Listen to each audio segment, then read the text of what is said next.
Away sa duha ka higanteng imperyo sa kalibutan ng imperyo sa Britanya batok sa imperyo sa Espanya, pagpanakop o rebelyon. Kini ang istorya sa Sepoy Rebellion sa mga Briton niadtong panahon sa British invasion sa Manila ug ang ilahang pagpabilin sa Pilipinas para diri na mamuyo. Pero sa di pa ang tanan, ayaw kalimot sa pag-subscribe ug i-click ang bell icon para sa mga musunod nga istorya diri sa Abiseth TV.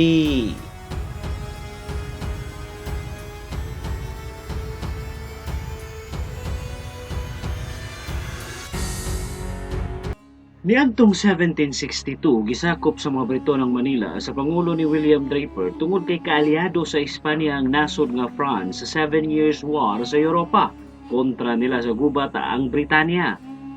Niadto pong panahon na kontrolado sa Britanya ang ubang parte sa India kung diin kadaghanan sa ilang mga sundao nga mga sipoy o mga Indianong sundao sa kanhing Mughal Empire nga anaa na sa kontrol sa mga Briton. Daghang sundahong sipoy ang gidala sa mga Briton gikan sa Madras, British India paingon sa Manila para sa ilang invasion nga gibuhat. Mahuman ang malampusong pag-atake sa mga Briton sa walled city sa Manila ni surrender dayon ng mga Katsila sa Intramuros sa pangulo ni Manuel Rojo del Rio y Vera, ang arsobispo sa Manila nga mao'y temporaryong gobernador general sa Pilipinas niadtong panahon.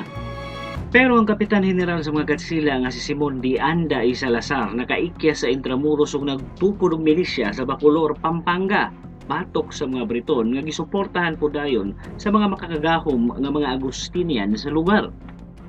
Samtang ang sitwasyon sa mga Briton sa Intramuros kay puwerteng lisura tungod sa mga Indio or nitibo nga Pilipino nga loyal sa mga Katsila kay permi nilang harason ang mga Briton kumugawas kini sa Intramuros.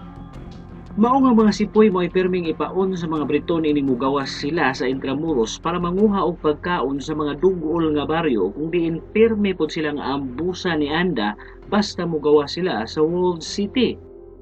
Tungod sa mga panghitabo adunay dakong kalagot ang mga sipoy sa ilang mga agalon nga sila mismo gisako pod sa mga Briton o gihimo lang nga mga paon sa bisan unsang away. Ni grabe pa ang sitwasyon sa mga sipoy sa dihang gibutang sila sa ilang mga amo sa Laguna para makontrol ang Laguna Ribay kung diin puwerteng liguna sa puwersa ni Anda sa lugar. Mao nga dunay nahitabong gubat sa Laguna ug unang gipaatake sa mga Briton ang mga sipoy batok sa mga Indio or Pilipino ni Anda ug tungod sa kaisog sa mga Indio nagdinaganay ang mga sipoy sa gubat ug gibiyaan ang ilang mga officers nga gimasaker podayon ni Anda. Nangikya sa mga sipoy palayo sa Laguna paingon sa lasang sa Morong, gibiyaan nilang ilang mga amo nga mga Briton nga wa pod sila gukura ni Anda.